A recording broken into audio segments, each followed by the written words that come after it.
Sentence में ये गलत है, ऑब्वियसली गलत है। इन जनरल किसी पे हाथ उठाना गलत है। ये तो तुम किसी को उसके वर्क प्लेस में असॉल्ट कर रहे हो। वो भी ऊपर से पायलट है, फ्लाइट क्रू है। I am pretty sure most countries में ये क्रिमिनल ऑफेंस है। आई थिंक इंडिया में भी क्रिमिनल ऑफेंस है। बट बाकी सारी चीज़ें समझाता हूँ कि अगर हम इस सिचुएशन में है तो हमें कैसे सोचना चाहिए। वो डेफिनेटली इस पैसेंजर के बिहेवियर से अलाइन नहीं करना चाहिए। तुम्हारा थॉट प्रोसेस क्या होना चाहिए और तुम्हें रैशनली कैसे सोचना चाहिए ये बताता हूँ मैं। मैं पहले इन जनरल चीज़ें बताऊंगा।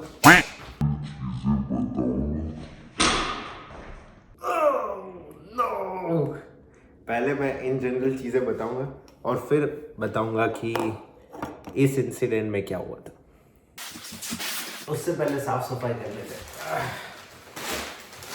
2000 years later. सो जब भी एक एयरलाइन की फ़्लाइट पे हम जाते हैं तो वो एयरलाइन की फ़्लाइट शेड्यूल होती है हमेशा। मतलब तुम अभी से लेके 6 महीने बाद की टिकट बुक कर सकते हो। इसका मतलब अभी से लेके तब तक की फ़्लाइट शेड्यूल होती है। तो they are meant to depart on time first of all, ठीक है। दूसरा एस्पेक्ट ये है कि एयरलाइंस पैसे कब कमाती है। एयरलाइंस तभी पैसे कमाती है जब वो हवा में, मतलब प्लेन जब हवा में। कोई भी एयरलाइन ग्राउंड डिलेज पे पैसे नहीं कमा सकती। ग्राउंड डिलेज पे बहुत सारे लॉसेस होते हैं एयरलाइंस को। दूसरी चीज़, तीसरी चीज़,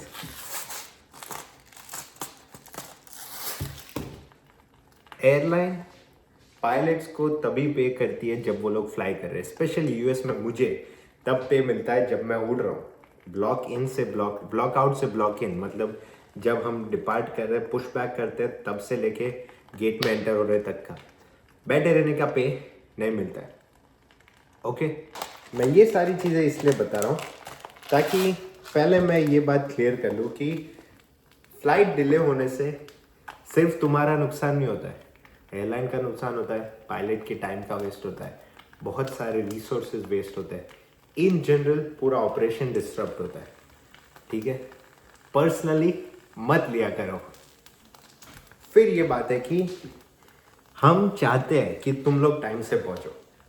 पायलट्स को अच्छा लगता है पैसेंजर्स को टाइम से अपने गंतव्य तक पहुंचाना, ठीक है। अपने डेस्टिनेशन तक पहुंचाने में हमें खुशी मिलती है, मोस्टली सबको खुशी मिलती है। इसके अलावा टाइम से ऑपरेट करने से हम भी तो घर जल्दी पहुंचेंगे,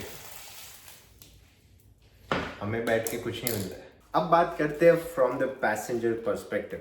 मुझे याद है जब एक बार मैं ओरलैंडो से डैलस फ्लाई कर रहा था फ्रंटियर एयरलाइंस में, और वहाँ पे ग्राउंड डिले 4 घंटे का हो गया। इतनी लंबी तो फ्लाइट भी नहीं है। तो 10 बजे की जगह मैं पहुँचा 3 बजे जिनके घर जाना था, और जिनके घर जा रहा था उनके घर हाउस वार्मिंग का फंक्शन था। मेरे पहुंचने तक फंक्शन ही खत्म हो गया था। एंड आई अंडरस्टैंड कि उस सिचुएशन में हमारा प्रीडिकामेंट क्या होता है, हमारा इमोशनल रिएक्शन क्या होता है। मुझे भी अच्छा नहीं लगा था, बट मेंटेनेंस इशू था, मैकेनिकल इशू था, प्लेन में गड़बड़ थी। तो प्लेन गड़बड़ वाला प्लेन लेके तो हम जा नहीं सकते। हाँ, ये रैशनल सही है कि एयरलाइन को ध्यान रखना चाहिए, एयरलाइन को अच्छा वाला प्लेन देना चाहिए था, सोच समझ के प्लान करना चाहिए था। बट सारी चीज़ें प्लान नहीं की जाती, एस्पेशली वेदर थोड़ी हमारे हाथ में है यार। वेदर तो भगवान के हाथ में, हम क्या कर सकते हैं। तो पायलट की क्या गलती है। तो नेक्स्ट टाइम अगर तुम डिपार्चर के लिए डिले हो रहे हो बिकॉज ऑफ वेदर, तो फिर तुम अकेले नहीं हो। बाकी सारी फ्लाइट्स भी ग्राउंडेड ही होती है, वो भी नहीं उड़ रही है। अगर टेक ऑफ के लिए विजिबिलिटी नहीं है तो लैंडिंग के लिए भी विजिबिलिटी नहीं होती। क्यों? क्योंकि यूएस में specially precision airports, precision runway से 600 फीट आरवीआर तक की विजिबिलिटी रिक्वायर्ड होती है। मिनिमम 600 फीट आरवीआर से हम टेक ऑफ कर सकते हैं, बट हम लैंड नहीं कर सकते। हमेशा नहीं कर सकते। कुछ अप्रोचेज और कुछ पर्टिकुलर इक्विपमेंट के साथ वाले एयरक्राफ्ट स्पेशल ट्रेन्ड क्रूज ही लैंड कर सकते हैं उस उतने लो वेदर में। उसके लिए special airport equipment, special runway equipment, special airplane equipment चाहिए, जो कि हर किसी के पास नहीं होते। तो अगर तुम डिपार्चर के लिए कहीं से डिले हो रहे हो, इसका मतलब आने वाली अराइविंग फ्लाइट्स भी डिले हो रही है, वो भी डाइवर्ट हो रही है दूसरे एयरपोर्ट्स पे जहाँ वेदर मार्जिनली बेटर है या बहुत बेटर है, और प्लेन में वहाँ जाने का फ्यूल है, यूजुअली वो प्लान होता है। बट ये समझ लो कि तुम्हारे साथ साथ और हज़ारों लोग भी डिसरप्ट हो रहे हैं, सबका ट्रैवल प्लान डिसरप्ट हो रहा है। So you are not alone. And हर कोई अपने अपने रीज़न से ट्रैवल कर रहा होता है।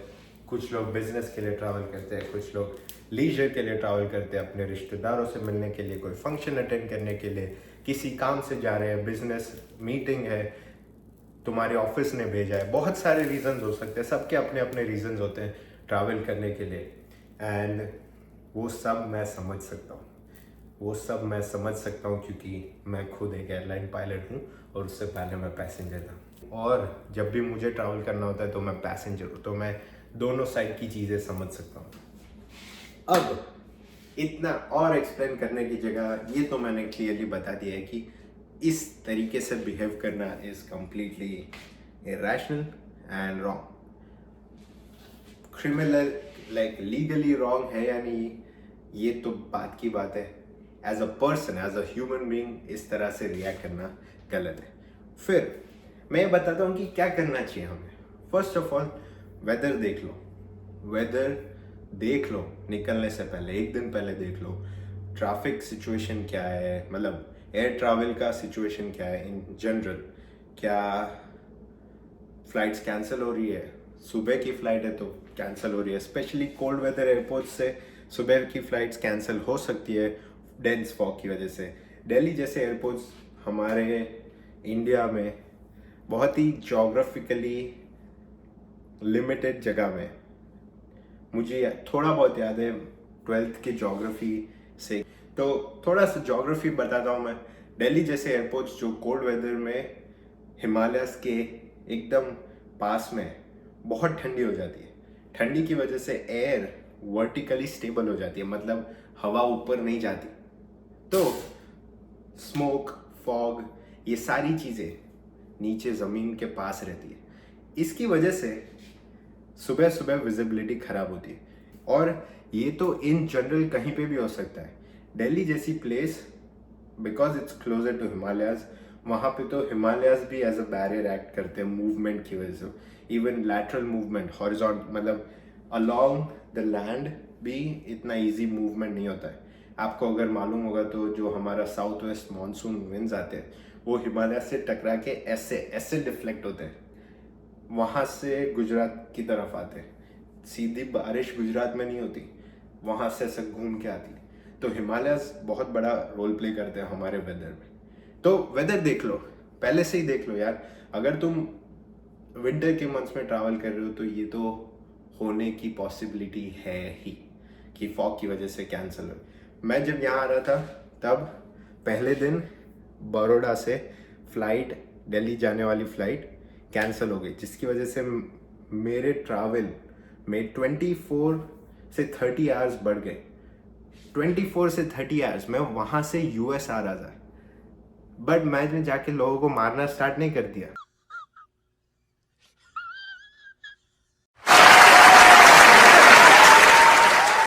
ओके हाँ, मतलब ठीक ही है यार, पूरी दुनिया ने उस वीडियो को देख के अपने रिएक्शंस दे दिए, but I am sure most of the people who are reacting would have been infuriated in some way or the other. Frustration normal है, बट हमें कैसे ऐड करना ये हम पे है।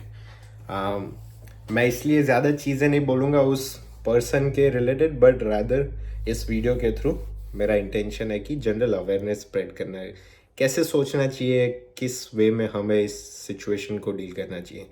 जब आप ट्रैवल कर रहे हैं ये सारी चीज़ें बहुत नॉर्मल है, बहुत ऑब्वियस रीजंस की वजह से भी फ्लाइट डिलेज हो। अगर वेदर परफेक्टली क्लियर है बट तुम्हारे प्लेन में अगर मेंटेनेंस इश्यू है तब भी डिले हो सकती है, कुछ भी हो सकता है यार। Travel disruptions are very common, तो हमें बस यही सोचना चाहिए। पायलट्स को पे भी नहीं मिलता है बैठने का, पायलट्स को इंसेंटिव्स भी नहीं मिलते बैठने के। ऑन टाइम परफॉर्मेंस तो बहुत बड़ा कंपनी बेनिफिट होता है जब तुम ऑन टाइम परफॉर्म करते हो। Usually it's a good thing for the company. और यूएस में हमारी कंपनी, जिस कंपनी में मैं अभी काम कर रहा हूँ, उस कंपनी में अगर तुम थोड़ा सा भी लेट हो, then you have to answer, you have to give them the reason for the delay even if you are 2 minutes late from the departure time. 2 minute late होने के बाद भी तुम्हें रीज़न के साथ बताना पड़ता है कि किसकी गलती थी, किसकी वजह से तुम डिले हुए। सो ट्रस्ट मी, सब लोग, पूरा ऑपरेशन यही चाहता है कि स्मूथली सारी फ्लाइट डिपार्ट करे टाइम से और सारी फ्लाइटें ढंग से सेफली टाइम से पहुंच जाए, टाइम से पहले पहुंच जाए। मोस्टली हम चाहते हैं कि हम टाइम से पहले पहुंच जाए ताकि तुम्हारा डेस्टिनेशन, अगर फाइनल डेस्टिनेशन है तो तुम वहाँ पहुंच जाओ जल्दी से। अगर तुम्हारा कनेक्शंस है तो तुम्हारे लैंडिंग के बाद कनेक्शंस तक पहुंचने के लिए इनफ टाइम हो। अगर टर्मिनल्स चेंज करने हैं तो इनफ टाइम हो। सो हम चाहते हैं कि सारी चीज़ें तुम्हारे फेवर में हो। So please think of it whenever you think of this incident.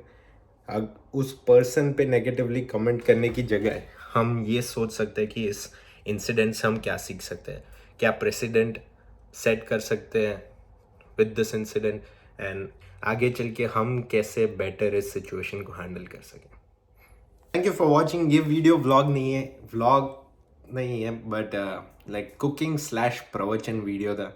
So thank you for watching. मैं यूजुअली तो व्लॉग कंटेंट करता हूँ और अपने प्रोफेशन को इस चैनल से जितना दूर रख सकता हूँ उतना रखता हूँ, बट अगर कुछ ऐसा हो तो आई लाइक टू टॉक।